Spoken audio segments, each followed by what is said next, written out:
bonsoir à toutes et à tous et merci d'être venus en ce début d'année, partager ce moment, ce premier moment 2025 de l'Agora des Savoirs organisé par la ville de Montpellier. Toute l'équipe de l'Agora des Savoirs se joint d'ailleurs à moi pour vous présenter ces vœux les plus chaleureux à vous et à vos proches pour l'année qui vient. On est très heureux, Violaine Sébillotte-Cuchet, de commencer cette année en votre compagnie. Merci beaucoup d'avoir accepté l'invitation de l'Agora des Savoirs. Alors vous êtes historienne du monde grec. Vous enseignez à l'université Paris 1, Paris-Sorbonne. Panthéon-Sorbonne, et j'ai dit quoi? Oui, Panthéon-Sorbonne. Et vous avez une partie de vos recherches et de vos travaux ont porté d'ailleurs sur la question du genre, sur la place et le rôle des femmes dans l'Antiquité, sur les phénomènes d'invisibilisation aussi qui ont si longtemps frappé les historiens. Ça fait finalement peu d'années que ces champs de recherche ont été ouverts à l'échelle de la longue histoire de la discipline historique.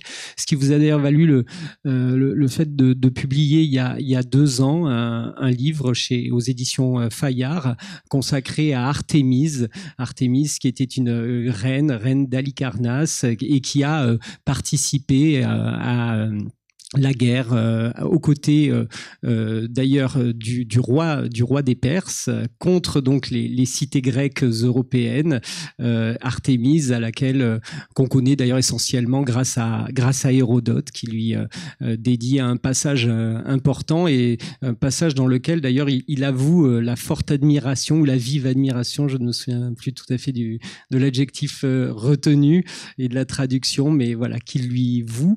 Mais si on vous reçoit aujourd'hui, c'était pas pour parler d'Artémise, même si on la croisera peut-être au cours de notre discussion, mais plutôt pour présenter un ouvrage que je vais essayer, parce qu'il est un petit peu lourd de tenir à une main et de vous montrer, publié aux éditions Passé Composé, le premier tome d'une série de 4 consacrée à l'histoire de l'Europe, alors sous la direction de Benjamin de Ruel, qui est universitaire, professeur à l'université de Montréal. Et vous avez accepté d'en diriger donc le premier volume en réunissant autour de vous 4 historiens, Ancadane, Jean-Paul Demoule, qu'on connaît bien ici à l'Agora des Savoirs, Antoine Pietrobelli et Lucia Rossi. Premier volume intitulé Origines et héritages de la préhistoire au 5e siècle. On voit déjà l'ampleur temporelle que ce volume peut recouvrir. Alors peut-être une première question toute simple sur la naissance de ce projet et surtout des motivations de ce projet. En quoi, pour Benjamin de Ruel, vous-même, les autres contributeurs, les autres directeurs d'ouvrage, il était important aujourd'hui de remettre justement l'ouvrage sur le feu et de réécrire une nouvelle histoire de l'Europe. Bonjour d'abord, et merci pour l'invitation. Et la question que vous posez, elle est évidemment très très large. Je dirais pour commencer que le projet, il vient d'abord de Benjamin Desruelles, qui est professeur à l'université de Montréal, et que devant les étudiants canadiens, il a ressenti le besoin de faire un cours sur l'Europe. Parce que quand on est en Europe, on s'en rend pas bien compte. On travaille sur l'Allemagne, l'Italie, l'Autriche, etc., la Scandinavie. Bon, mais quand on est au Canada, l'Europe, ça fait un tout. En fait, ça fait un bloc. Et donc, il est justifié d'écrire, de produire un cours pour les étudiants sur l'Europe. Mais il s'est rendu compte qu'il n'avait pas de manuel, qu'il n'avait pas d'ouvrage qui couvre l'ensemble des périodes qu'on a l'habitude de travailler quand on fait de l'histoire, tout le passé. Et donc, il m'a sollicité pour l'Antiquité. Et je dois dire que c'était un peu compliqué parce que c'est un vrai défi, en réalité, de faire l'histoire de l'Europe pour la période qui précède le Moyen-Âge. Il n'en existe pas. Habituellement, l'Europe, on l'a fait commencer, mettons, plutôt à Charlemagne. l'Empire carolingien, l'Empire des Habsbourg, et puis on a l'impression d'aller comme ça dans une espèce de fil qui nous conduirait directement ensuite à l'Europe du XXe siècle, dans un continuum un peu téléologique, alors que quand on travaille sur l'Antiquité, d'abord, moi, je trouvais que c'était absolument nécessaire que l'Antiquité fasse partie de ce projet. Parce que l'Europe comme espace qu'on parcourt, nous, que nos voisins européens parcourent, existait évidemment avant le Moyen-Âge. Et donc, il y a quand même une question légitime quand on travaille sur le passé, de se dire, mais qui était là? Quelles étaient ces sociétés? Comment étaient-elles organisées? Avant le Moyen-Âge, les sociétés, je mets européennes entre guillemets, mais de cet espace-là qu'on appelle aujourd'hui européen, existaient bel et bien. Et donc, c'est légitime et c'est même important de faire une histoire sur ce passé très ancien. Et puis donc aussi parce que ça permet de poser des questions aussi contemporaines sur ce qu'on attribue en général au passé, quand on est européen, notamment au passé le plus ancien, donc de l'Antiquité, et donc ce qu'on appelle les valeurs ou les principes ou les valeurs héritées, comme la démocratie, par exemple, la défense de la liberté. Voilà. Oui, ça permet peut-être effectivement d'interroger toutes ces idées reçues qu'on a, nous, Européens, du début du XXIe siècle, pour lesquelles, en tout cas, la plupart d'entre nous, nos racines seraient ce monde, alors une certaine antiquité d'ailleurs, le monde gréco-romain, et effectivement, notre idéal démocratique découlerait en droite ligne de la démocratie athénienne du 5e siècle. Notre imaginaire lui-même est fortement nourri par des références qui viennent tout droit de l'Antiquité. Il suffit de voir la production en bande dessinée, jeux vidéo, les fictions cinématographiques ou romanesques. Et pourtant, cette question d'héritage, cette question de racines, à la fin du livre, quand on le referme à la dernière ligne, eh bien, on se dit que les choses sont beaucoup plus complexes, beaucoup plus nuancées, beaucoup plus souple que l'image téléologique que vous évoquiez. Oui, il y a deux choses. Déjà, sur la question de ces valeurs qu'on attribue à l'Antiquité et dont on pense être les héritiers directs, et on parlait de la démocratie par exemple, on peut parler du théâtre également, on peut parler alors peut-être un peu moins de la médecine, mais enfin on pourra en parler. En fait, l'idée, c'était vraiment de se dire, comme on le fait aujourd'hui quand on travaille sur ces questions en tant que spécialiste de l'Antiquité, c'était de vraiment marquer la distance entre leur démocratie et la nôtre, entre leur manière de faire du théâtre et la nôtre, entre leur art de vivre et le nôtre. Et donc, c'était tous ces petits chapitres. Alors peut-être on peut montrer le sommaire de l'ouvrage qui montre donc toute la troisième partie, vous voyez sur l'écran, qui est consacré à tous ces legs qu'on a essayé de replacer, qu'on a replacé à chaque fois en fait dans leur contexte pour bien montrer la différence par rapport à nos manières à nous de pratiquer donc ou de penser la question de la domination masculine aussi, par exemple, qui est un thème très important à l'époque contemporaine et qui est évidemment vécu, travaillé, pensé de manière très très différente dans l'Antiquité. Donc on a essayé comme ça de cibler, c'est des choix bien entendu, on n'a pas du tout pris, c'est un peu arbitraire et on s'est fié à notre intuition par rapport à ce qu'on considère comme vraiment des éléments marquants, identifiables pour l'Antiquité, de l'Antiquité comme relevant de l'Antiquité pour des Européens d'aujourd'hui. Et après, alors il me semble que dans votre question, il y a aussi l'Antiquité, c'est pas que l'Antiquité de ces héritages-là.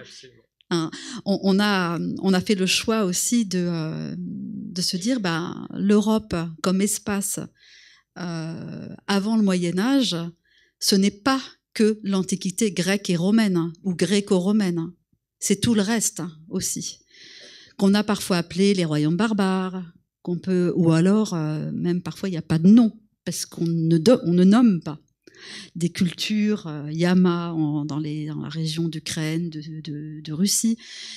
Et du coup, on a vraiment souhaité rééquilibrer aussi le récit sur le passé en intégrant tout ce qu'on pouvait avoir comme données, comme informations sur des régions qui sont souvent moins visibles dans notre manière de raconter l'histoire qui précède le Moyen-Âge. Je vais le dire comme ça, du coup, parce que je fais des périphrases pour pas employer l'Antiquité, qui précède le Moyen-Âge. Et donc ça, c'est le choix de démarrer le volume à la préhistoire.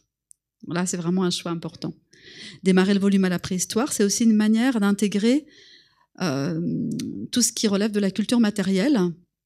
Et la culture matérielle, donc bon, ça pose la question de la place de l'écrit. En fait, il y en a déjà pendant la préhistoire, des signes écrits. Donc, c'est pas du tout une rupture qui est significative. Et puis, par ailleurs, il y a aussi l'histoire de la période historique et des périodes historiques. Elle est aussi aujourd'hui énormément nourrie de la culture matérielle. Donc, la frontière entre préhistoire et histoire, moi, ce que j'ai appris à l'école, la préhistoire, c'est avant l'histoire. Cette frontière-là, on la met en question. On essaye un petit peu pas de la gommer, mais de montrer qu'en fait, il y a vraiment une porosité, parce que c'est la question des sources et de la documentation qui est très importante, la culture matérielle très importante aussi pour l'époque historique. Alors, revenons à ce que vous disiez tout à l'heure. Effectivement, c'est une véritable gageure de commencer une histoire de l'Europe avant le Moyen-Âge. Commençons par le commencement. Le mot même d'Europe, il apparaît, enfin, les premières sources, c'est à peu près quelle période? Et surtout, qu'est-ce que ça recouvre, le mot Europe, au moment où ça apparaît, c'est-à-dire au 6e, 5e siècle, si je ne me trompe pas? Je vais vous montrer... En fait, la première mention du nom Europe pour désigner un espace, c'est le 6e siècle avant Jésus-Christ. Et c'est dans un chant religieux, un hymne chanté pour le dieu Apollon à Delphes. Et ça désigne vraiment une petite région dans les montagnes qu'on voit depuis la mer, quand on arrive par la mer jusqu'au sanctuaire de Delphes. Donc on est en Grèce centrale. C'est une petite région de Grèce centrale. Mais très vite, à partir du 5e siècle, au début du 5e siècle avant Jésus-Christ, le terme Europe désigne de manière plus générale la région qui se trouve, cette partie du monde, parce que pour les Grecs, et la carte que vous voyez ici, c'est une représentation restituée de ce qu'on pense que les Grecs, les anciens, voyaient le monde de cette manière-là. On a des descriptions écrites et pas cartographiques. Donc c'est une restitution en carte de ce que les écrits nous laissent penser. Qu'est-ce qu'on voit? On voit un espace, en fait, qui est plus ou moins circulaire. Vous voyez pas là parce que l'image est tronquée. Et les trois grandes parties du monde, c'est l'Europe, qui est la partie du monde qui est... Alors je sais pas si je peux montrer, mais enfin vous voyez l'Europe qui va de Gibraltar jusqu'au lac Méotide, donc la mer d'Azov, ou la mer Caspienne, ça dépend. L'Asie, qui est toute la partie orientale, et l'Afrique, qu'ils appellent la Libye, qui est la partie qu'on voit ici en bas de la carte. Ça, c'est les trois parties du monde habité, du monde connu. Et c'est resté, cette tripartition, elle est restée vraiment une représentation partagée pendant très très très longtemps.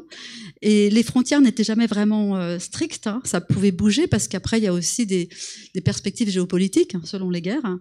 Et on peut dire même que la division, alors c'est une division en trois parties, et parfois simplement deux parties. Europe opposée à l'Asie, et on s'occupe pas trop de la région Libye-Afrique, parce que la Libye-Afrique, avec les configurations politiques, ça peut rentrer dans l'Empire d'Alexandre, ça peut rentrer dans l'Empire romain. Donc ça bouge un petit peu, c'est limite. Mais l'Europe-Asie, c'est des divisions qu'on va voir par rapport aux grandes guerres. On parlait d'Hérodote, les guerres médiques. Ensuite, l'Empire d'Alexandre, c'est l'Asie. Dans les représentations romaines, on a aussi les combats entre Octave, l'Occident, l'Empire d'Occident et Antoine pour l'Orient. Donc on a cette division qui va aboutir aussi au schisme de l'Église d'Occident et d'Orient. Donc, et puis ensuite les Ottomans en 1453 qui vont, avec la chute de Constantinople, avec une vraie division encore Europe-Asie. Mais justement, revenons à Hérodote et aux guerres médiques, c'est justement ce moment-là où le mot Europe commence à avoir une dimension géopolitique très forte et idéologique aussi, parce que derrière l'Europe et l'Asie se cache aussi, dans le texte d'Hérodote et pour ensuite tous ses successeurs, une guerre de valeurs, une opposition de valeurs et de monde. Oui, les guerres médiques et le récit qu'Hérodote en fait, c'est vraiment fondamental pour, on pourrait dire, l'histoire ou le récit sur le passé de la culture européenne occidentale. Voilà, pour le dire comme ça, et oui, occidentale. Et l'opposition, c'est vraiment d'un côté les cités en Europe qui sont libres, qui sont des démocraties. Bon, c'est pas vrai, hein, c'est pas vrai partout, mais c'est quand même ça qui ressort, tiré, on pourrait dire, par Athènes, hein, qui est la cité leader à ce moment-là. Et puis, donc, des hommes libres qui sont habités par la défense de la liberté. Et de l'autre côté, le despote, le tyran, qui règne sur des sujets et non des citoyens. Et donc, en quelque sorte, des sujets, c'est-à-dire des gens qui ont abandonné leur libre arbitre, qui se comportent comme des esclaves. Et donc, cette opposition-là, entre des citoyens libres et des sujets d'un roi, elle est fondamentale dans l'historiographie qui a suivi et dans les valeurs ensuite des Européens, bien entendu, au XVIIIe siècle, la Révolution française, le XIXe siècle, etc. Oui, qui ont vécu très très tardivement, et d'ailleurs toute une partie de votre ouvrage collectif est consacrée à l'analyse de ce que vous appelez cette histoire déjà écrite, exemplarisée, je pense, par la citation de Paul Valéry aussi, qu'on pourrait peut-être montrer, et que j'aimerais bien que vous commentiez à ce stade. Oui, le chapitre Une histoire déjà écrite, vous avez peut-être vu tout à l'heure, hein, c'est le premier chapitre de cette première partie qui fonctionne comme une grosse introduction et qui vise à se poser la question, est-ce qu'on peut encore écrire une histoire de l'Europe après tout ce qui a déjà été écrit sur le passé et sur l'Antiquité? Et donc l'idée, c'est un peu de relativiser, de replacer ces discours dont on vient de parler dans leur contexte de production et se dire, il y a d'autres choses sur lesquelles, il y a d'autres choses qui n'ont pas été révélées, parce que justement, ça provient de la culture matérielle, ça provient d'autres cultures, d'autres éclairages. Alors, pour revenir sur la citation de Paul Valéry, donc vous la voyez à l'écran, partout où les noms de César, de Gaius, de Trajan et de Virgile, partout où les noms de Moïse et de Saint Paul, partout où les noms d'Aristote, de Platon et d'Euclide ont eu une signification et une autorité simultanée, là est l'Europe. Toute race, alors c'est le vocabulaire de l'époque encore, et toute terre qui a été successivement romanisée, christianisée et soumise, quant à l'esprit, à la discipline des Grecs, est absolument européenne. C'est une citation qui est très intéressante parce qu'à la fois, elle met l'accent sur, justement, on quitte la question de l'espace et on est dans les valeurs. Les valeurs, bien sûr, Paul Valéry, les années 70, je sais plus, c'est 1924, le début du siècle. Et c'est les valeurs, et donc des valeurs, ça veut dire un certain universalisme porté par ces valeurs qu'on va pouvoir retrouver dans ce qu'on appelle aujourd'hui la culture occidentale, qui est partagée du Japon aux États-Unis, en passant par l'Europe. Donc on a cette vision très universaliste, bon, qui est complètement remise en cause aujourd'hui, bien entendu, hein, mais qui existe. Et en même temps, il y a une focalisation sur une production d'une historiographie particulière, chapitre 1, qui est grecque, puis romaine, gréco-romaine, finalement. Et ça, c'était aussi pour nous justement un défi de dire on va comme questionner ce lien de filiation. On va essayer de montrer les écarts entre ce que les Grecs, ce que les Romains ont produit et cette culture-là simultanée, parce qu'il la prend au moment de l'Empire romain, simultanée, replacer toutes ces valeurs, ces principes dans leur contexte de production et puis regarder aussi les partis pris par rapport à d'autres manières de vivre qu'on voudrait aussi mettre en valeur parce qu'elles ne l'ont pas été suffisamment dans l'écriture de l'histoire qui a précédé. Et là, il y a tout un pan sur d'autres régions, des catégories de population qui n'ont pas été tellement mises à l'honneur. Et on a cité Paul Valéry, mais on aurait pu aussi évoquer la naissance des sciences de l'Antiquité au XIXe siècle en Allemagne, avec de vrais partis pris idéologiques aussi, et des vrais usages aussi, des usages politiques. L'opposition Allemagne-France, elle se structure aussi avec des référents qui renvoient à l'Antiquité. Oui, complètement. Alors là, il y a quelque chose qui est assez intéressant, parce que je pense que tout le monde, ça parle à tout le monde, c'est nos ancêtres les Gaulois. nos ancêtres les Gaulois, on a l'impression que les Gaulois sont nos ancêtres depuis toujours, que on a toujours raconté cette histoire. Et en fait, c'est extrêmement récent, hein, ça date de Napoléon III. Donc, c'est avant Napoléon III, les ancêtres, c'était pour l'aristocratie, mais les autres se posaient pas la question. C'était les Francs, l'aristocratie franque qui avait conquis, qui était arrivée en conquérant sur un territoire. Je vais prendre une expression avec plein de guillemets. Abattardi les Gallo-Romains en fait par la culture romaine tardive et donc il avait fallu cette aristocratie franque qui montait sur ses chevaux, c'est qui étaient des guerriers vigoureux, etc. Et là c'était ça là, les ancêtres qui étaient des ancêtres partagés d'ailleurs par les Allemands, hein, les populations d'Europe centrale, germanique, on avait les mêmes ancêtres. Évidemment quand la Prusse et la France de Napoléon III se sont retrouvées en guerre à Bismarck, Napoléon III, évidemment, là, ça a posé quelques problèmes de partager la même ancestralité. Et c'est là que Napoléon III a trouvé Vercingétorix, hein, qui, même défait, Sedan, même défait devant César, garde sa superbe. Et il y a un tableau qu'on a mis parce qu'il a, je trouve absolument, moi je trouve vraiment très très intéressant, très parlant. Voilà, c'est celui-ci. C'est un tableau qui se trouve aujourd'hui dans la ville du Puy et au musée Crozatier, et je pense que tout le monde connaît plus ou moins, hein, c'est vraiment Vercingétorix qui dépose ses armes, mais d'une manière hautaine, hein, face au petit César en face de lui, qui est certes sur son trône, mais il est hautain sur son cheval blanc, il le regarde comme quelqu'un qui reste de toute façon, il a là cette grandeur naturelle, cette superbe, et ça, c'est, on voit bien comment ce que à l'époque je dis contemporaine, hein, parce que c'est comme ça qu'on dit en histoire, hein, mais Napoléon III, voilà, se réapproprie à ce moment-là une antiquité qui lui convient dans le contexte qui est celui de 1870, où on a besoin de se démarquer face aux Prussiens et donc d'avoir une identité vraiment très différente. Mais ce mécanisme d'appropriation de l'Antiquité, évidemment, on peut le trouver dans des tas d'autres circonstances, hein. Les fascistes, avec Auguste et la Rome chrétienne, hein.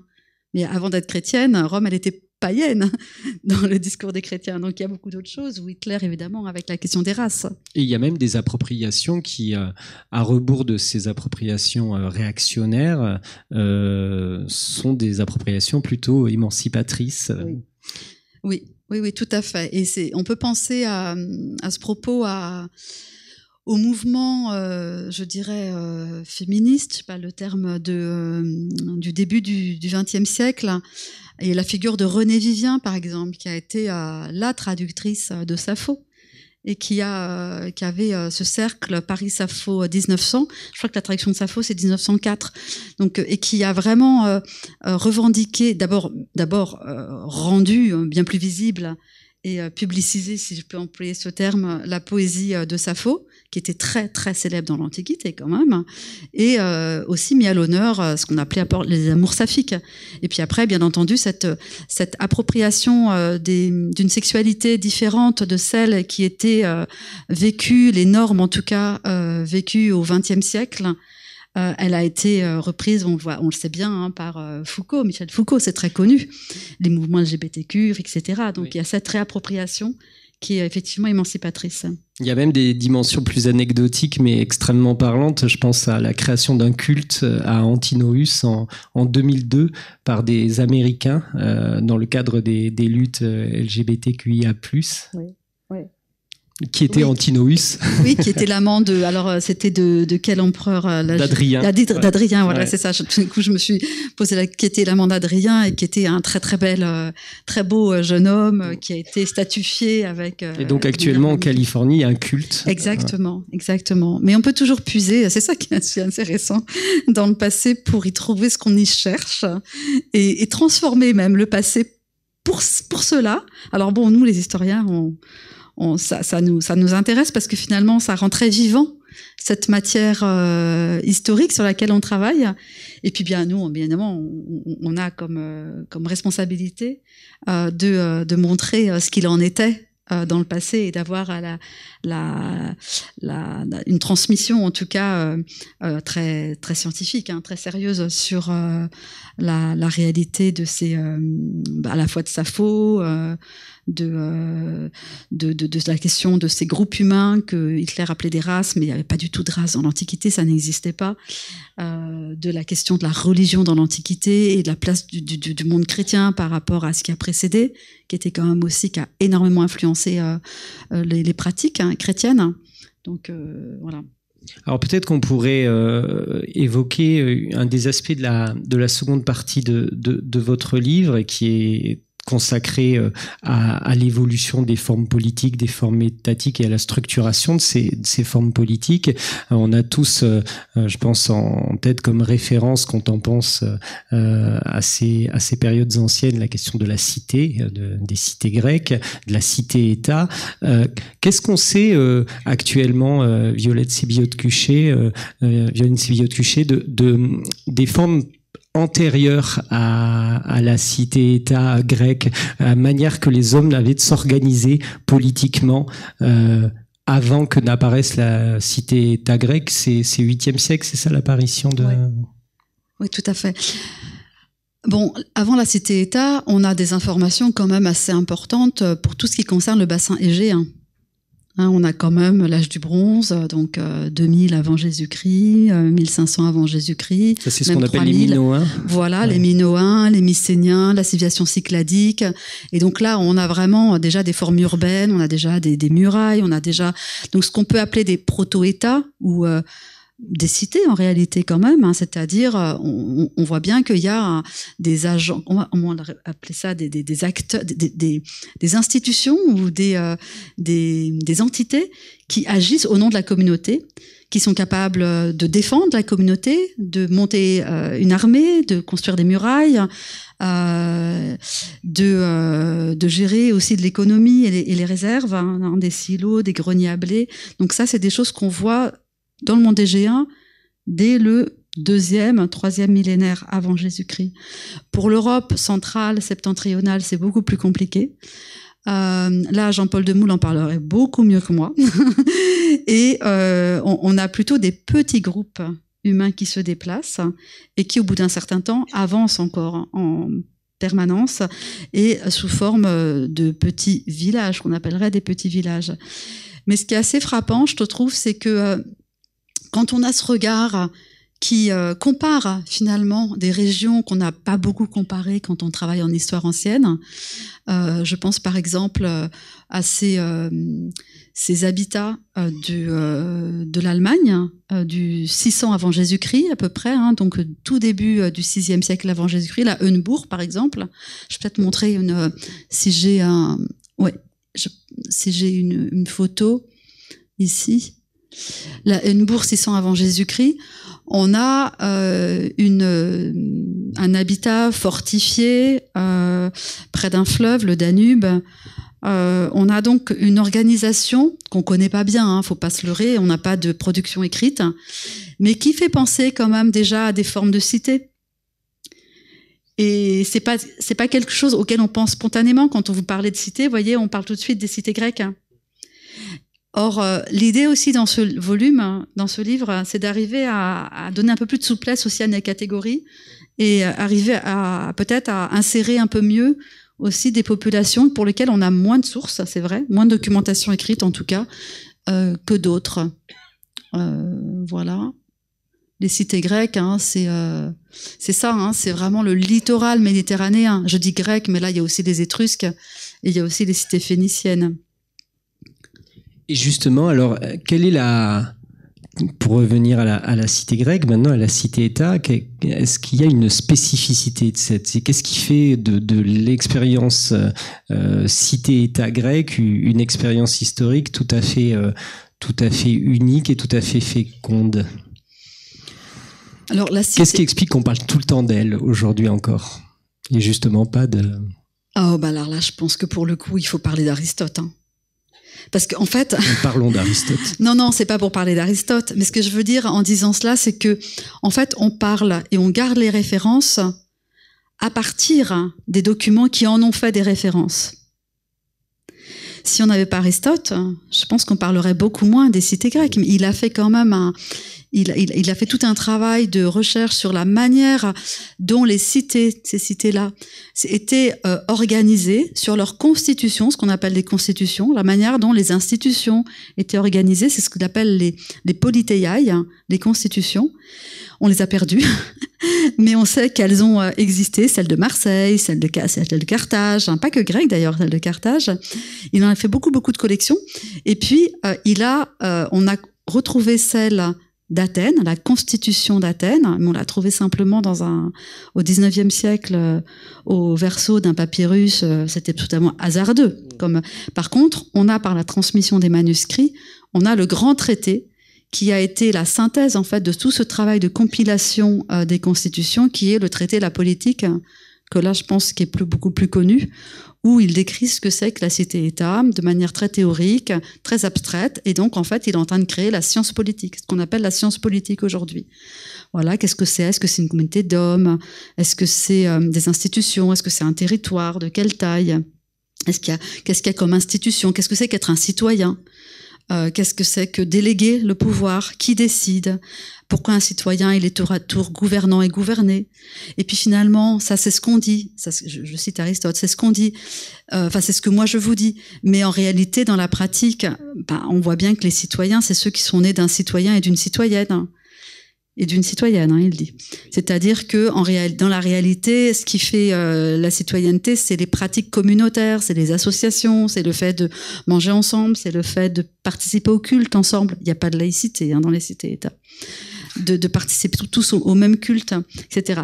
Donc, je pense que la cité-État grecque, je pense que là, pour le coup, Aristote, il a vraiment un rôle très important dans la manière dont nous, on se représente ce que c'est qu'une cité-État et qu'on l'attribue ce modèle aux Grecs et notamment aux Athéniens. Il écrit depuis Athènes.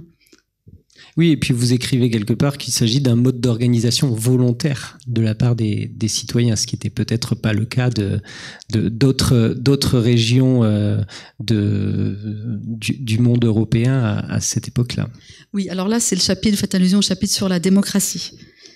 La démocratie, ou alors c'est une question d'actualité bien sûr, où l'idée quand même, l'idée c'est que c'est une conquête permanente en fait, c'est que les citoyens en permanence doivent s'emparer, revendiquer, surveiller, vérifier que le pouvoir correspond bien à ce que, qu'en tout cas que l'exercice du pouvoir correspond bien à ce qu'ils souhaitent. Dans la majorité. Et donc, il y a les votes, il y a le contrôle des magistrats qui doivent rendre des comptes. Donc, tous ces rouages et toutes ces règles. Il y a l'ostracisme pour les magistrats qui auraient des velléités de capter le pouvoir un peu trop longtemps ou de gouverner comme des tyrans, ce qu'on pourrait craindre. Et donc, on fait un vote tout à fait particulier pour les ostraciser, pour les rejeter du territoire. Ouais, arrêtons-nous d'ailleurs un petit peu sur l'ostracisme. Donc, on mettait le nom de la personne qu'on souhaitait ostraciser, du citoyen qu'on souhaitait ostraciser sur un tesson, c'est ça? Oui. Et ces tessons qu'on appelait des ostracas avaient et c'est là où on voit la grande différence avec nos démocraties et notre monde sécularisé, avaient une dimension quasi magique. Oui, c'est une interprétation. Je dis pas que c'est Aurait, ouais. Les ostracas, donc c'est vraiment des débris de vaisselle. Voilà, il faut le dire comme ça, des débris de vaisselle. La vaisselle, elle est en terre cuite, donc c'est des petits débris de vaisselle, mais qui ont pour partie, donc qui sont toutes les formes, et sur lesquels effectivement les citoyens indiquaient le nom de la personne qui voulait ostraciser. Pourquoi on dit que ça a peut-être une valeur quasi magique? Parce que on les a retrouvés sur l'acropole, dans des tranchées, et que c'est une interprétation de Claude Mossé, qui est une très grande historienne, qui a travaillé sur cette question. Et c'est vrai que ça montre aussi, vous avez raison de le souligner, l'aspect religieux. Les dieux sont toujours là, et c'est cité. Ça, c'est un aspect qu'on oublie parfois, parce que Aristote parle de choses très sécularisées de notre point de vue, sciences politiques, je l'ai dit. Mais dans la pratique, les dieux sont toujours là. Et pour que la cité fonctionne correctement, la chose vraiment très très importante, c'est garder les dieux de son côté. vraiment se les garder de son côté pour qu'il reste bienveillant avec la communauté. Et donc des rituels de communication avec les dieux pour se les associer, ils ont lieu tout le temps, en permanence, y compris dans des assemblées, dans les occasions politiques. Et d'ailleurs, on y reviendra peut-être, on peut d'ailleurs tout de suite l'évoquer, mais les dieux sont là tout le temps et toutes sortes de dieux, parce que c'est un des aspects très intéressants du livre, c'est de souligner que ce qu'on entend par religion à l'époque que vous traitez n'a pas grand-chose à voir avec ce qu'on entend par religion aujourd'hui. Ils sont beaucoup plus souples à l'époque, ils sont beaucoup plus accueillants en tout cas. Le polythéisme est une forme qui permet de s'approprier. Alors il y a une forme que j'aimerais bien qu'on évoque, c'est l'évocatio, qui m'a beaucoup marqué, on en parlait tout à l'heure. C'est cette capacité effectivement à bricoler du religieux. Oui, l'évocatio, donc c'est un contexte plutôt de guerre, où le général romain va invoquer et approprier les dieux des ennemis parce qu'après tout on est chez eux quand on va sur le territoire des ennemis, donc il faut s'approprier les occupants divins et pour les mettre de son côté, pour se donner toutes les chances. Donc oui, ça nous paraît tout à fait étrange parce que nous on raisonne en termes d'identité. Alors que dans le polythéisme antique, et là je prends cette expression vraiment dans un sens très large, et c'est une expression qui date du 1er siècle, donc qui n'est pas très ancienne par rapport à l'Antiquité du 1er siècle. Dans cette religion, elle est caractérisée par les additions de dieux. On crée, on fabrique, vous avez parlé de bricolage, Sérapis, c'est un dieu qui est créé par Ptolémée en Égypte. Quand il arrive en Égypte, il est macédonien, il est grec de Macédoine. C'est un général d'Alexandre. Il récupère ce territoire qui est ce qu'on appelle l'Égypte, qui n'est pas l'Égypte d'aujourd'hui, mais voilà, qui est à peu près quand même autour du Nil. Et il crée un dieu, Sérapis, qui va pouvoir associer en fait des connotations égyptiennes et puis faire penser à Dionysos. Donc il crée quelque chose. Là, cette photo, elle est intéressante, cette image, parce que c'est Isis qui allait Horus. Donc le couple Isis-Osiris, c'est vraiment un couple divin très important dans la religion égyptienne, qui allait Horus. Mais ce qui est intéressant, c'est une fresque du IVe siècle. Ce qui est intéressant, c'est que l'image, elle fait terriblement penser à une Vierge Marie allaitant l'enfant Jésus. Et là, c'était pour montrer un autre aspect, c'est plutôt la manière dont la religion chrétienne, elle est aussi, je vais prendre le terme, héritière de cette culture païenne, qui est décrite comme païenne au moment où la religion chrétienne devient la seule religion légale, c'est-à-dire sous Constantin en 392 de notre ère. Et ça devient la religion unique, la seule possible, avec les dieux, le monothéisme, ce qu'on connaît. Alors que la religion qui a précédé, c'était une religion où vous remettez tout ce qu'on trouvait. Tout, vous arrivez quelque part, vous avez vraiment intérêt à obtenir la bienveillance des dieux locaux. La puissance divine, elle est d'abord locale. Vous avez parlé des cultes, des pratiques, des rites qu'on était amenés à pratiquer quotidiennement, mais le religieux, le rapport au divin, à ce que vous appelez quelque part aussi la surnature, c'est aussi une question d'espace, c'est aussi une question de territoire, c'est aussi une question de sanctuaire. Ouais, ça je trouve que c'est parce que souvent, on parle du sacré comme si c'était évident. Voilà, le sacré, c'était au-dessus, ailleurs. Le sacré, c'est vraiment ce que les individus ont décidé de déclarer comme étant sacré. Donc, c'est vraiment une opération très humaine et très sociale et politique, on pourrait dire. Et la délimitation du sacré, d'un espace sacré, c'est la création d'un sanctuaire. Et c'est cet espace qui va devenir sacré. Et donc, la délimitation du sanctuaire, elle se fait avec des palissades, ou avec un fil, ou avec... Enfin bref, mais il faut qu'il y ait un péribole, il faut qu'il y ait un ensemble qui délimite l'endroit où les dieux, parce qu'il peut y avoir plusieurs dieux dans un même sanctuaire, agissent de manière la plus forte. Plus on s'éloigne, plus la puissance divine agira un peu moins fort. Mais si on se rapproche, si on est du cœur du sanctuaire, alors là, on est complètement tétanisé, c'est très fort. Et c'est pour ça qu'on doit se purifier, c'est pour ça que on est dans une attitude très différente dans un sanctuaire. Il y a ce respect qui est obligatoire parce qu'on est dans un espace qu'on a rendu sacré. Sacré parce qu'on l'a rendu... Alors moi, je trouve ça intéressant, cette diapo, parce que, en fait, toujours dans l'esprit de circuler dans les espaces de l'Europe, ce qu'on appelle aujourd'hui l'Europe, on voit là qu'on a une délimitation à Gournay-sur-Aron, donc on est dans l'Oise, du IIIe siècle avant Jésus-Christ, qui correspond exactement à ce qu'on apprend aux étudiants quand on parle d'un sanctuaire grec. C'est-à-dire une palissade, une entrée, des offrandes. On voit des bâtons comme ça, des pieux sur lesquels on va poser des offrandes. Et puis à l'intérieur, un temple qui est la maison du Dieu, où on va abriter la statue du Dieu ou des dieux. Et puis un autel, alors je ne sais pas si on le voit très bien sur la diapositive, si un autel, je ne vois pas très bien, mais en tout cas souvent un autel sur lequel on va apporter les offrandes pour la divinité et notamment le sacrifice animal pour dans les rituels de cette religion polythéiste qui a précédé le christianisme. J'ai mis à côté la photo du Parthénon. La restitution, c'est juste pour montrer justement ces analogies auxquelles on ne pense pas quand on ne fait pas ce pas vers les autres espaces, ce qu'on appelle aujourd'hui l'Europe.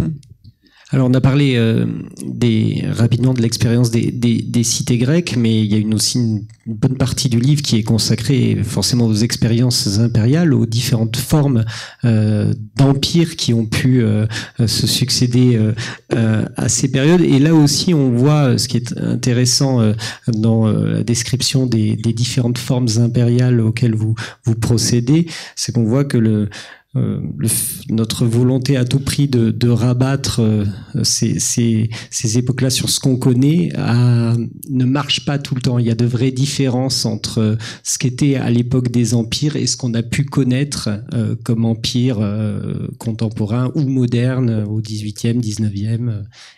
Je pense par exemple à la question de l'idéologie, une idéologie partagée, un universalisme. C'était pas du tout le cas dans les grandes formes impériales. Oui, il y a une diversité. Antique. Ouais, il y a une diversité des formes impériales. On a essayé vraiment de les identifier dans un gros chapitre effectivement sur les empires où on s'est posé la question de qu'est-ce qui fait empire. Donc la conquête d'un territoire, donc l'importance des armées, des installations de villes de garnisaires, des villes de garnison, et puis des formes variées de plus ou moins souples d'administration de l'empire. Ouais, ce qui frappe, c'est le pragmatisme. Voilà. Et là, je pense que l'exemple à partir duquel, qui a beaucoup marqué dans l'Antiquité, c'est quand même l'Empire perse. L'Empire perse. Et donc là, on n'est pas vraiment... Alors là, peut-être il faudrait que je montre une carte, mais l'Empire perse, voyons, je sais pas où je l'ai mis. Enfin bref, non, je l'ai peut-être pas mis, mais enfin bon, l'Empire perse, vous voyez quoi, grosso modo, c'est quand même l'Asie occidentale, Moyen-Orient, jusqu'à la Turquie, et dans sa plus grande extension qui atteint l'Égypte, et puis la mer Noire. Voilà, on a jusqu'à l'Indus. On a vraiment un très très grand empire à l'époque de Darius le Grand, donc entre Cyrus, Darius 6e siècle, 5e siècle, jusqu'à l'arrivée d'Alexandre, et Alexandre au 4e siècle qui met fin à l'empire perse achéménide et qui met en place l'empire, ce qu'on appelle l'empire d'Alexandre, qui va pas durer longtemps, bien entendu, puisqu'ensuite ces généraux vont le partager dans ce qu'on appelle des royaumes hellénistiques.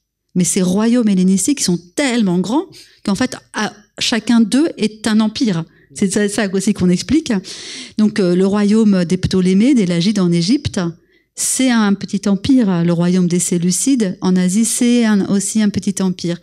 Et ces empires, avant Rome, qui va arriver, bien entendu, ils ont gardé, en fait, de l'empire perse achéménide, une gestion très souple, c'est-à-dire en laissant en fait les communautés locales s'organiser, s'administrer, en laissant les lois des communautés locales, en laissant des dynastes avec leur langue, avec leur religion. Je dis leur religion, c'est-à-dire leur dieu, leurs rituels, puisque c'est pas un problème en fait d'avoir différents dieux dans un contexte polythéiste où il n'y a pas de religion unique, ça n'embête personne.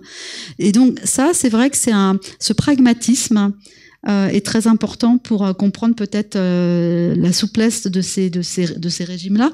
Par contre, après, l'Empire de Rome va mettre en place l'universalisme. Parce qu'avec l'Empire de Rome, on est sur petit à petit, hein, ça va pas tout de suite.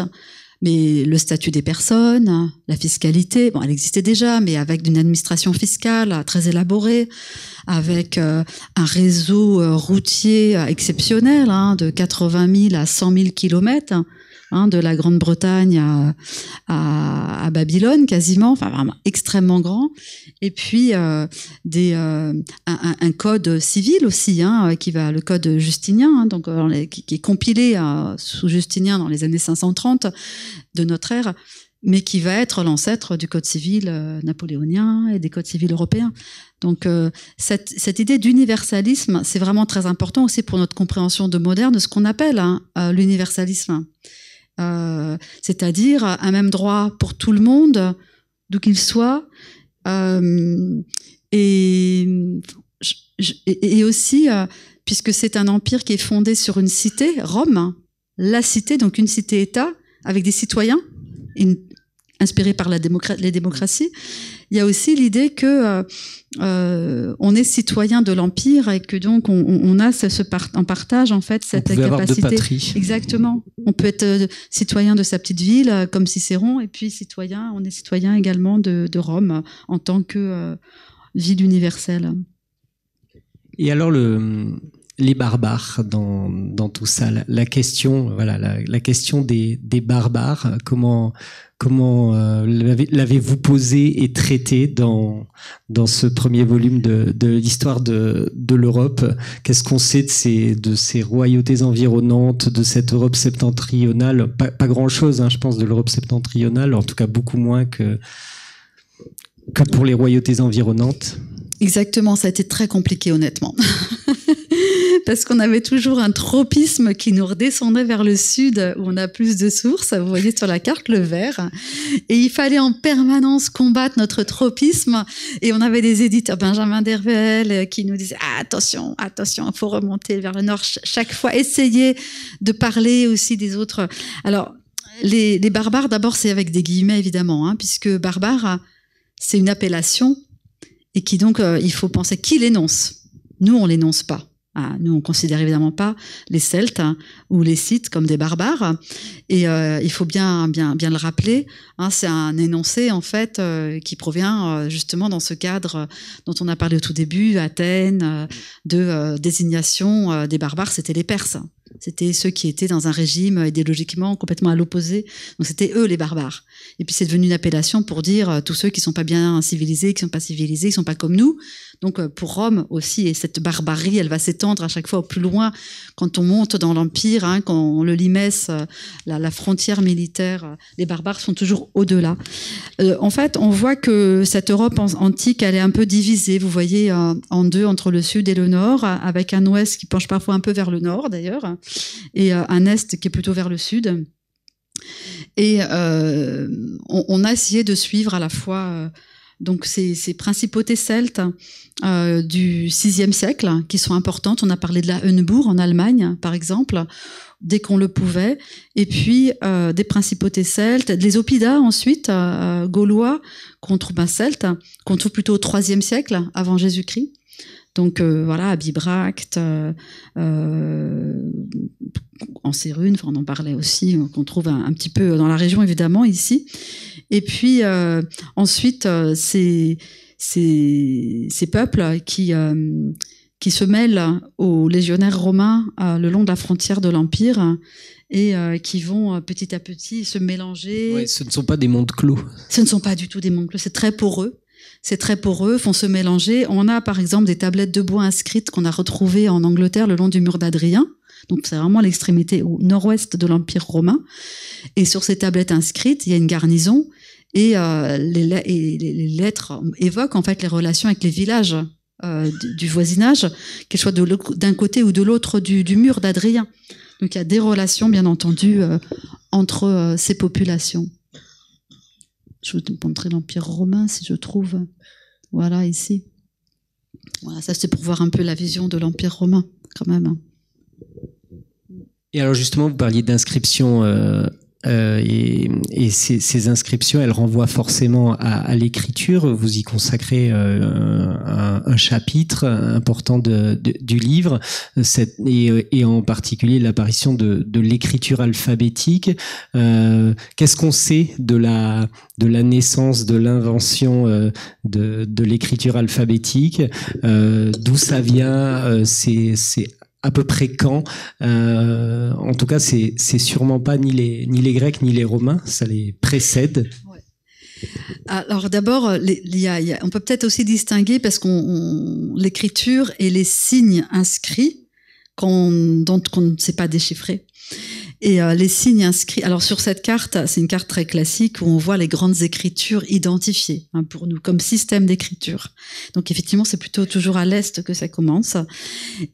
Mais par ailleurs, dès le 6e millénaire, hein, on a retrouvé des signes inscrits. Et c'est la rondelle que vous voyez sur la droite de la diapositive, qu'on a trouvé en Transylvanie. Donc vous voyez, on est vraiment en Roumanie, dans cette région-là, qui sont des signes 6e millénaire, hein, des signes inscrits répétés, hein, sur des rondelles qu'on a retrouvées dans une tombe d'une femme d'une 50aine d'années qui était enterrée avec énormément de mobilier, de petits mobiliers, des figurines en terre cuite, etc. Donc riche. Et ça veut dire quelque chose aussi de ce que je disais, la porosité des frontières entre préhistoire et histoire. Quand on la fonde sur l'écrit, c'est pas juste. C'est pas juste. Sur l'alphabet, parce que pour nous c'est ça qui nous intéresse quand même, c'est la question de l'alphabet. Voilà, l'alphabet, c'est d'abord des populations sémitiques qui travaillaient, des ouvriers probablement dans des mines, qui travaillaient en Égypte, dans la région du Sinaï, qui avaient des contremaîtres égyptiens, qui avaient des ordres en égyptien, avec des hiéroglyphes, et ils comprenaient rien, mais ils entendaient, ils comprenaient ce qu'on leur obligeait de dire, parce que je pense qu'il y avait des fouets, donc ils comprenaient, et qui ont en fait transcrit, et c'est là on voit ces écritures sur des rochers, qui est une manière phonétique de transcrire pour une langue sémitique. Ça, c'est la première attestation aujourd'hui de premier alphabet, donc sémitique. C'est, je crois, 1900 à peu près, hein, avant Jésus-Christ. Je pense que je l'ai écrit quelque part, 1900 avant Jésus-Christ. Et ensuite, l'alphabet phénicien, donc un peu plus, vous voyez, Liban, quoi, la côte Liban-Syrie, 1050 environ. Qui transcrit donc de manière les consonnes, hein, sans noter les voyelles. Et après, voilà, ça c'est fabuleux. Je suis désolée, c'est hyper austère, hein. Ce tableau, c'est fabuleux parce qu'on voit vraiment l'évolution, lettre par lettre, du phénicien vers le latin. Alors, il y a des petites variantes, il y a des choses qui ne ressemblent pas à notre alphabet d'aujourd'hui, hein. Le J, par exemple, on ne le voit pas. Le Z, il y a des choses qui ont été rajoutées. Mais on voit quand même que c'est vraiment une circulation où l'écriture, l'alphabet, avec les voyelles, hein, c'est ça la révolution des Grecs, hein, c'est d'avoir introduit les voyelles, où les voyelles et les consonnes vont être adaptées aux langues, aux dialectes et aux langues parlées. Donc là, on est entre le 9e, 8e siècle avant Jésus-Christ et le 5e siècle, 4e siècle avant Jésus-Christ. C'est vraiment la période de cette circulation de l'alphabet avec ses usages multiples. Donc aujourd'hui, on peut tout à fait trouver donc des objets avec des alphabets différents, mais ça reste des alphabets. Et on les appelle des alphabets grecs. Ça reste des alphabets ou alphabets étrusques. Et on distingue bien l'écriture, l'alphabet de la langue qui est noté. On a un alphabet gaulois du 1er siècle, qui est à Lyon, qui est l'alphabet qu'on appelle le calendrier de Coligny, qui est un calendrier religieux gaulois, mais transcrit avec l'alphabet latin. Et d'ailleurs, sur ces questions de circulation et d'échange constant, on voit que, par exemple, pour l'invention de l'alphabet latin, il faudra passer par les Étrusques, et que les Étrusques auront un rôle considérable. Oui. Je peux pas commenter parce que je me tords la tête, c'est compliqué, mais les Étrusques, par exemple, ils ont pris la lettre, le gamma, la 3e ligne, qui était, pour nous, les Grecs, je sais pas si vous avez fait du grec, mais c'est une barre verticale et une barre horizontale en haut. Voilà le gamma. Mais il y a d'autres formes d'écriture et une forme d'écriture qui correspond aujourd'hui à notre C.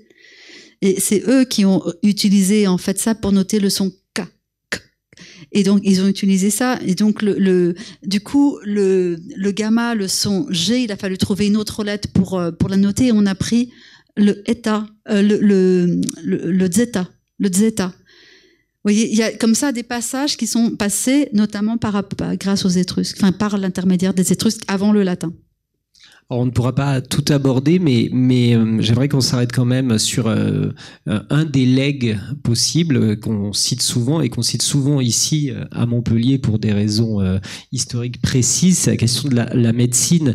Il se trouve que votre chapitre consacré à l'histoire de la médecine, à Hippocrate et à Galien s'ouvre ici même à l'université de médecine avec ce buste d'Hippocrate que beaucoup d'entre vous connaissent, j'imagine, qui a été offert, ça je l'ai découvert, c'est Napoléon qui a offert à l'université de Montpellier ce buste d'Hippocrate avec cette devise en latin, Hippocrate, jadis de Cos, aujourd'hui de Montpellier. Alors on voit bien ce qu'il y a derrière, hein, c'est marqué une sorte de continuité et d'héritage.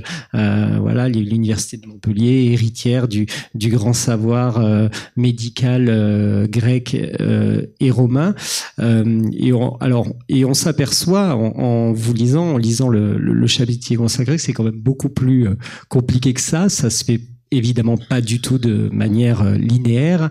Et qui a eu effectivement des influences de la médecine grecque et romaine dans des sphères géographiques qu'on n'imaginerait pas. Oui, c'est assez passionnant en fait de voir la circulation du savoir médical. Bon, on pense à Hippocrate pour nous, Hippocrate, Cos, voilà, la médecine grecque. Mais en réalité, Hippocrate lui-même, il faisait partie d'un univers qui déjà depuis le VIe siècle, donc un siècle avant, était nourri de la médecine assyrienne et perse.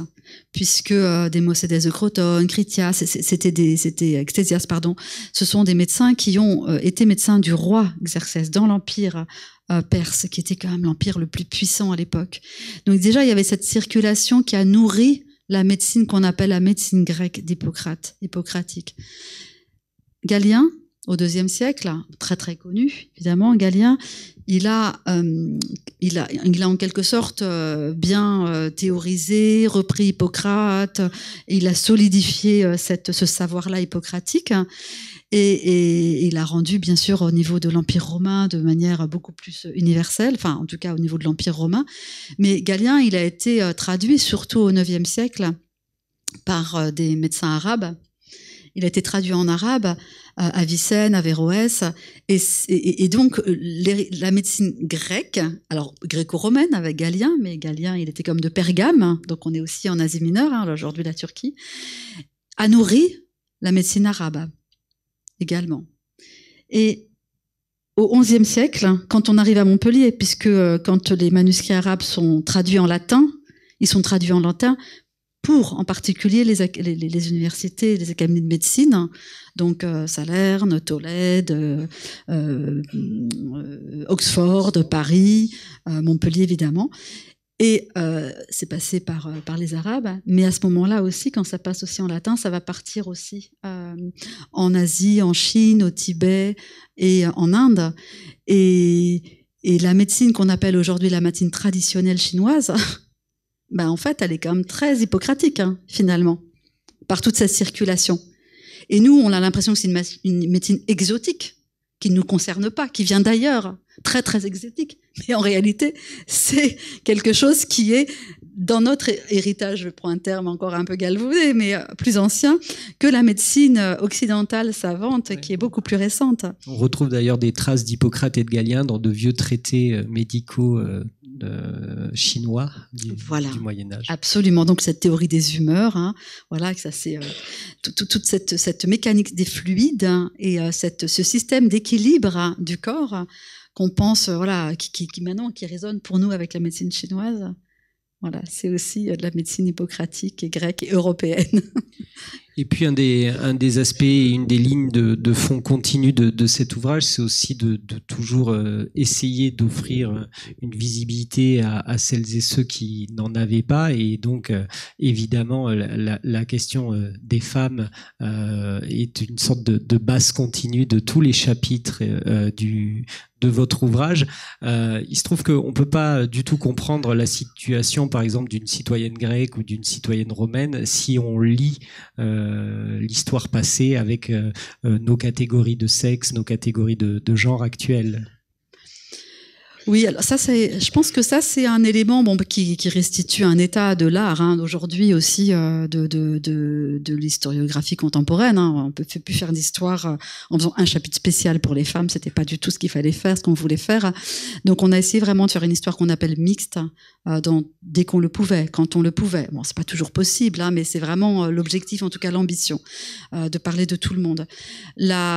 Et je pense que cette ambition, elle est rendue possible grâce au fait qu'on intègre vraiment beaucoup de sources matérielles et beaucoup d'inscriptions, beaucoup des monnaies, des éléments en fait qui n'ont pas été pris en compte par l'historiographie traditionnelle. Par exemple, il y a une monnaie qu'on montre de Philistis, qui est une reine à Syracuse au IIIe siècle. Cette femme, Philistis, on ne la connaît pas par les textes. On ne la connaît pas. Son nom n'apparaît jamais dans la transmission manuscrite. Et donc, il faut qu'on regarde. Il y a son nom inscrit sur un fauteuil de théâtre parce qu'elle a une place d'honneur, les reines quand même. Et puis parce qu'il y a une émission monétaire à son nom, à son portrait, pas son portrait au sens statuaire, et on la voit, on voit l'image et l'inscription à la reine Philistis au revers de la monnaie. Donc ça, ce sont des exemples où on a un décret qui mentionne le salaire que va recevoir telle prêtresse pour le culte d'Athéna-Niké. Bon là, c'est à Athènes.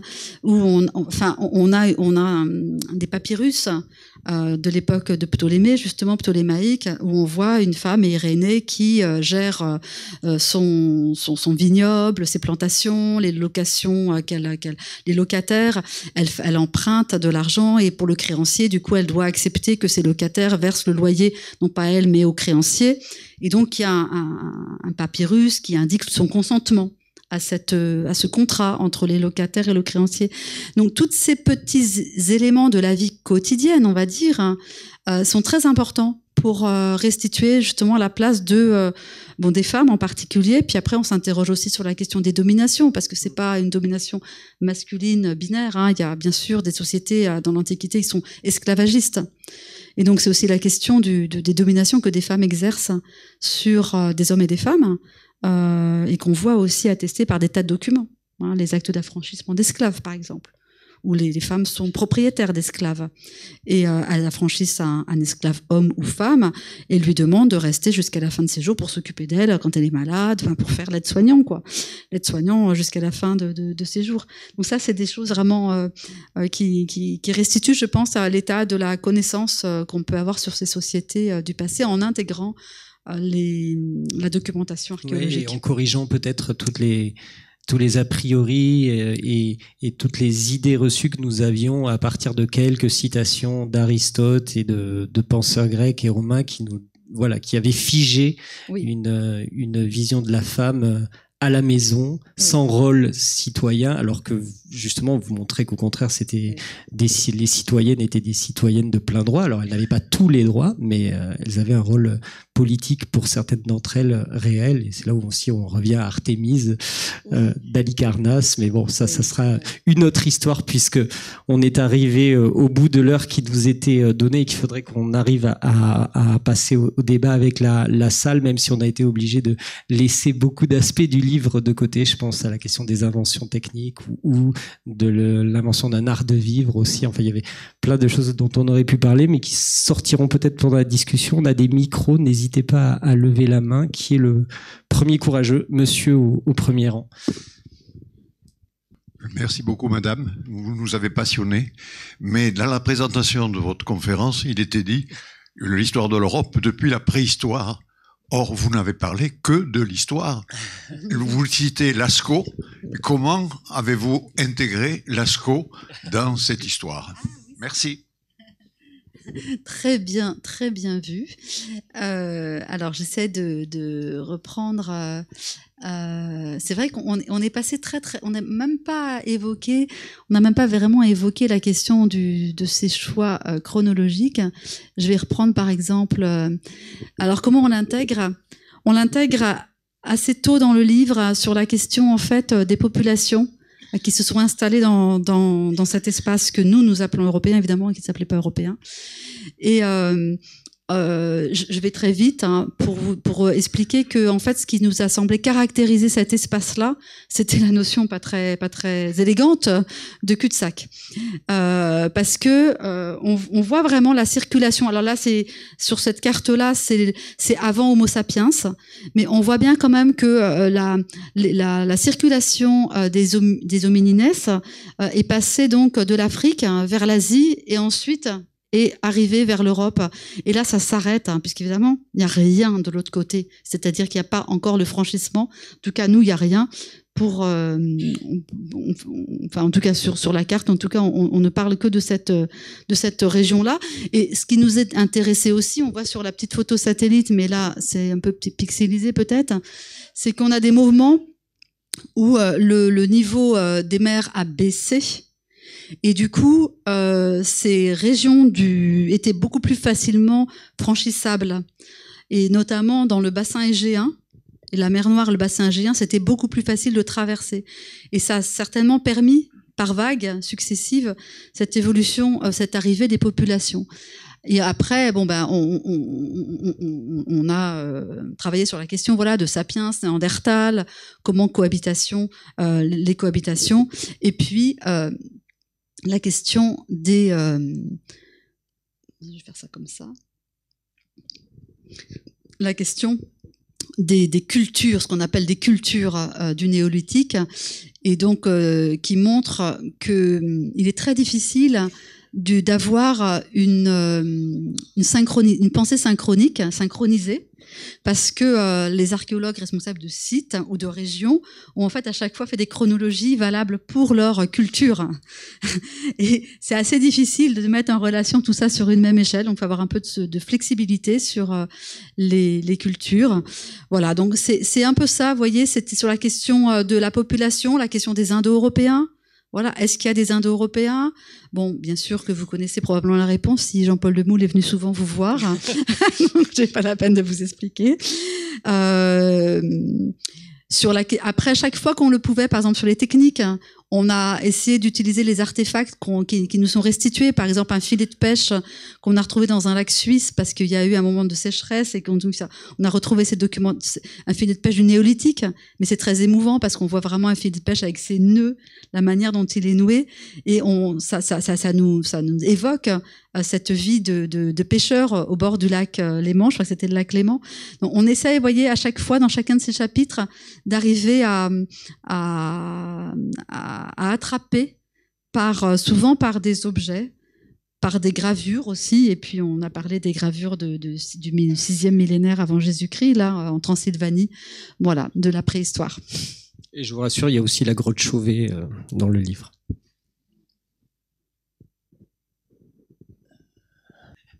Quelle est l'influence de l'Afrique dans l'Antiquité européenne? Et on a parlé tout à l'heure de la médecine. Et je veux dire, le fleuron de la médecine dans l'Antiquité au IVe siècle, c'est l'école d'Alexandrie qui se trouve en Afrique. Et je vais dire que Galien, il n'est pas allé à Rome, il était citoyen romain, il est allé en Afrique, il est allé à Alexandrie, il a fait tous ces ouvrages qui ont été très diffusés. À Alexandrie, il les a écrits là. Il y avait depuis des millénaires, des connaissances médicales en Égypte étaient extraordinaires grâce à la momification où on mettait les viscères dans les vases canopes. Et ce que je veux dire, c'est que quand on regarde, ils faisaient des trépanations, ils opéraient, et les Ptolémées ont autorisé la dissection. Et donc, il y a eu des grands anatomistes égyptiens, juifs et grecs à Alexandrie. Et à partir du moment où l'Église a interdit la dissection, Galien n'a pu faire que sur les animaux. Mais je veux dire, quand on regarde tout ce qu'ils avaient découvert en Afrique, à Alexandrie, c'est extraordinaire. Vous avez raison. Oui, Alexandrie fondée en 333, donc on a la bibliothèque, le muséon, et donc tous ces savants qui viennent et qui se retrouvent et qui se confrontent et qui font avant. Bon, tout ça, on en parle dans ce chapitre sur la médecine. Mais votre question fondamentale, c'est la place de l'Afrique. Si vous voulez, pour nous, ça a été une question ça rejoint la question de la délimitation spatiale. De quoi on parle quand on parle de l'Europe pour ces périodes anciennes? Et là, il a fallu faire des choix. Il a fallu avoir une attitude assez souple. On parle d'un espace souple parce que en fonction des configurations, Alexandrie, c'est peut-être l'Afrique, la Libye selon les anciens, mais c'est l'empire des Ptolémées, le royaume des Ptolémées. Les Ptolémées, ils sont macédoniens. Il y a beaucoup de Grecs installés depuis le VIe siècle et même avant dans la région du Delta. Et donc on a du mal à séparer cette rive du nord de l'Afrique. Je dis pas toute l'Afrique. Du nord de l'Afrique, de cet ensemble-là, qu'on a intégré du coup dans l'Europe. Donc on intègre dans l'Europe ce qui fait sens dans l'Antiquité. Vous voyez? Dans notre espace, ce qui fait sens dans l'Antiquité. Parce qu'on se disait, on s'est posé la question, je vous ai mis cette diapositive, mais qu'est-ce que c'est que l'Europe? Aujourd'hui, si vous voulez même, on va en Guyane, vous avez sur les routes, merci à la Commission européenne, l'Union européenne d'avoir donné, je sais pas combien de millions pour nos routes. Donc on est en Europe quand on est en Guyane, on est en Europe quand on est en Nouvelle-Calédonie, d'un point de vue administratif et politique. Mais bien sûr que là, nous, c'est pas cette définition-là qu'on a choisie. Mais on avait quoi? Les 27 de l'UE, les 47 du Conseil de l'Europe. Comment? Donc on a choisi de partir sur si vous voulez, on est parti de manière mais très souple, encore une fois. C'était pas du tout une définition très très arrêtée, puisque votre question le montre bien. Le nord de l'Afrique, on l'a intégré. On est plutôt parti de l'extrémité occidentale de la plaque eurasienne.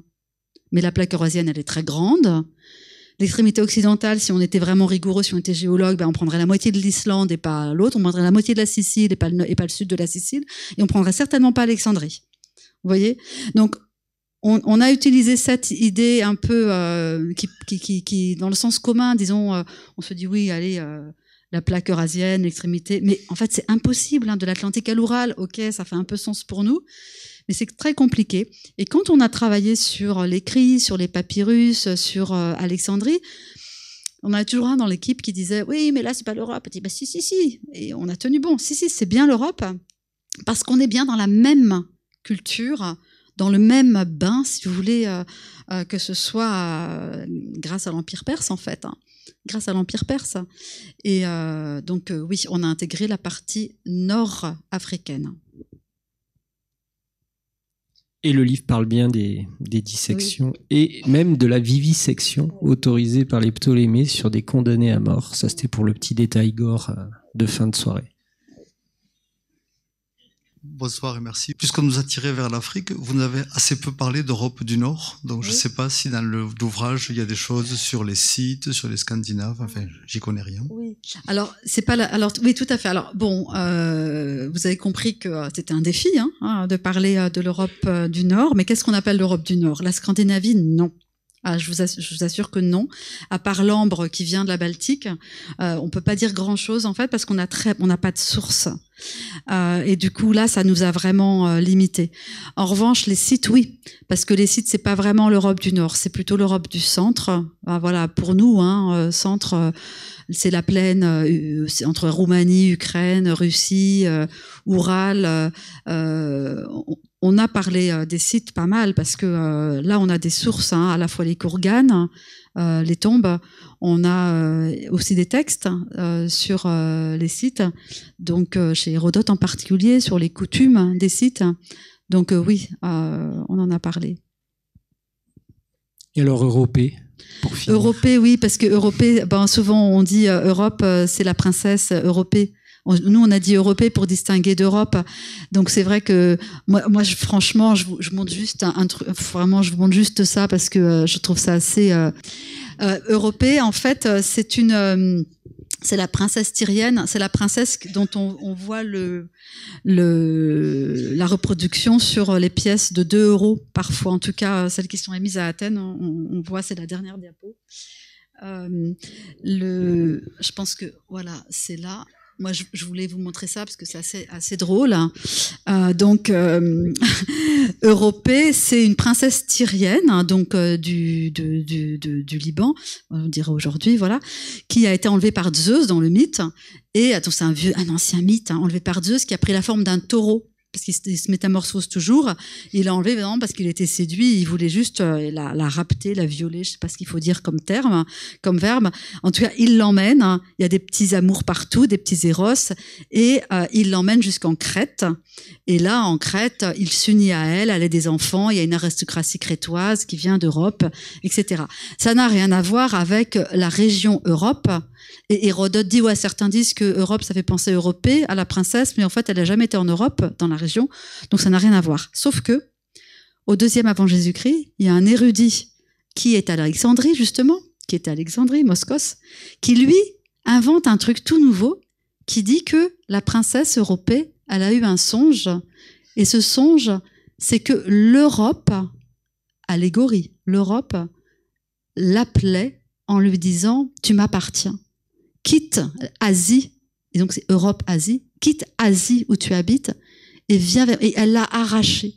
Elle l'a arraché à Asie pour l'emmener.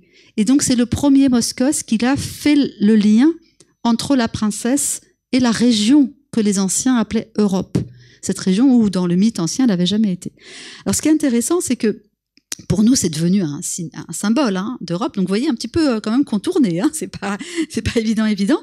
Et surtout, il y a des réappropriations absolument extraordinaires pendant toute la période historique. Enfin, je veux dire, là, je passe directement au très très contemporain. Ça, c'est quand? C'est 2024 ou 2022. Très contemporain, une installation dans le. Mais et voilà, ce qui est intéressant, c'est que c'est dans ces réappropriations, peut-être on peut commencer par juste la précédente.